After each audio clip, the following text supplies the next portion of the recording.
How many words are in the phrase cheeseburger and fries? Most of you probably said 3. Why? Well, other than knowing that a cheeseburger and fries are 2 different types of food, and the word and is often used as a conjunction between 2 nouns, there is another key giveaway in the way English is written. That's right. There are spaces in between words. In English, spacing is added to denote boundaries between words.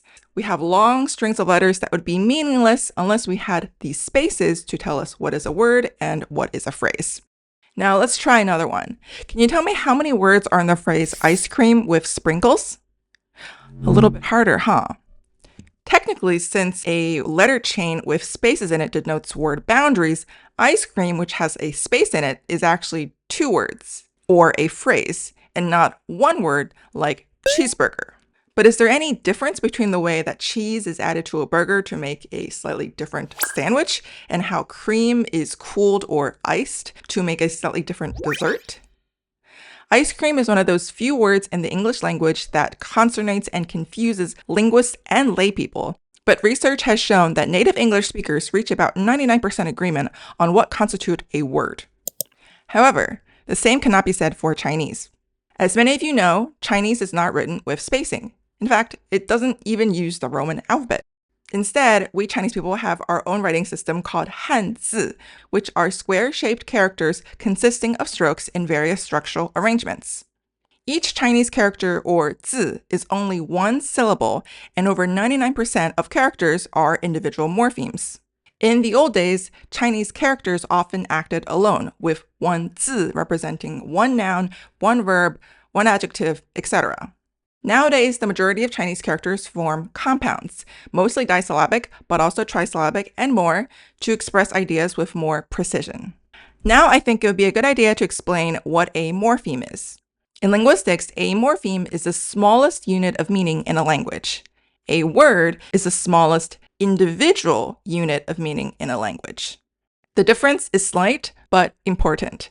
The key difference being independent or free. In English, the word unbelievable is 1 word, but consists of 3 morphemes: un, believe, and able. Now imagine that un, believe, and able are written using square blocks capable of being broken apart and moved around freely. Well, that's essentially what Chinese characters, or Hanzi, are. Now, maybe you can see why it is a bit difficult for Chinese people to delineate exactly what a word is and what isn't. Instead of having a language built around the concept of words, Chinese is a language built around the concept of characters, monosyllabic and monomorphemic zi. For hundreds and thousands of years, the Chinese equivalent of dictionaries were something called zi shu. Each entry in these books were 1 single character, zi. Dictionaries for words, or ci, did not appear until the early 1900s. After the fall of the Qing dynasty in 1911, the Republic of China worked hard to unify the country, first establishing Mandarin as the official language in 1932.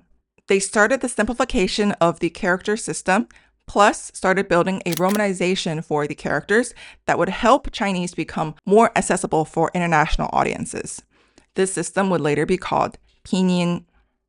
Concurrently, influence from the West had Chinese scholars rethinking the way they thought about their language. The influx of foreign loanwords into the Chinese vernacular added a lot of polysyllabic compounds in what was originally a mostly monosyllabic vocabulary. Thus, the changing Chinese lexicon was forcing scholars to rethink what the most basic unit of meaning in language is. In the 1950s, leading scholars in China got together to have lots of discussions about what a word was in Chinese. And although some disagreements remain, a lot of consensus has been reached. In 1959, the first systemic study on Chinese words, entitled 普通话三千常用词表, was released and consists of 3,642 words, which represented about 80% of all occurrences of words in modern Chinese at the time. Some of the verbs in the list include the following: 握手, hold hands, to shake hands; 理发, cut hair, to have a haircut; 扫地, sweep ground, to sweep the floor; Maybe it's just me, but these sound suspiciously like phrases and not words. In English and in many other languages, they would definitely be considered phrases. My thoughts were evidently not off base, as subsequent attempts by scholars to recreate a 3,000 commonly used character list often did not include many of the same disyllabic compounds as the 1959 version did. Now, when there's even a debate among scholars about what a Chinese word is, how many of them would regular Chinese people agree on? In a study from 2024, 300 native Chinese speakers participated in a word segmentation test. The participants were given a 464-character excerpt from a novel by popular modern writer Wang Shuo and asked to put a 1 between characters they believed were words. The participants reached 73.16% agreement. Out of the 464-character excerpt, of which there were 394 disyllabic compounds, only 122 of these compounds reached total agreement among the 300 native speaker participants. That leaves 272 compounds, or about 69% of all the compounds, whose wordedness participants could not fully agree on. However, I was a bit confused about the way this researcher analyzed her results, so I decided to replicate the study myself.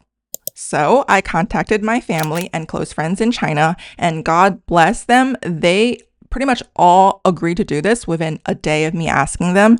And unfortunately, there is no budget in this video for participant compensation, but I will definitely treat them to dinner next time I visit. In total, there were 6 participants in the study, ranging from the ages of 50s to 60s. They were all born and raised in China, Northeast China, and their native language is Mandarin Chinese. There were 3 males and 3 females among the participants. The results show that out of the 428 characters in the excerpt, 150 compounds were unanimously rated as words by all participants. The rate of agreement was calculated by compounds that were considered to be words by the plurality of the 6-person sample. For example, if 5 people said the compound 恰恰是 are 2 words, 恰恰and 是, whereas 1 person said the entire compound is 1 word, 恰恰是, the compound received a score of 0.3, or 5 divided by 6. All compounds in the excerpt were averaged for the agreement score. The agreement score of all the 428 characters in the excerpt ended up being 85.7%. I think we can see that Chinese people don't always see eye to eye on what constitutes a word or not. However, this doesn't mean that words, or the concept of words, isn't something that Chinese people subconsciously internalized. A study from 2008 showed that if spaces are placed after what are commonly regarded as words in Chinese, Chinese native speakers' reading actually becomes faster and easier. This is surprising, as Chinese speakers have learned to adapt to a lack of spacing in their language over decades of experience using the language.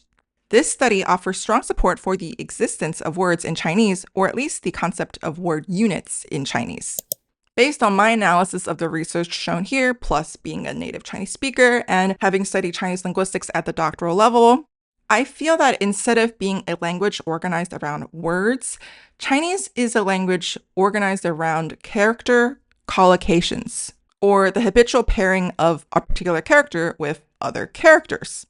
For Chinese people, seeing characters regularly pop up next to each other is a good indication that that compound is lexically significant. And I think that's all we really need to know.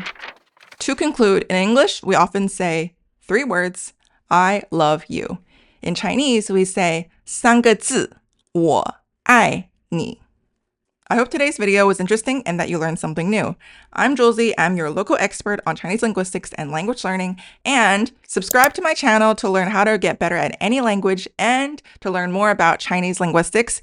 Click on this video to see how you can sing in a tonal language like Chinese. Bye!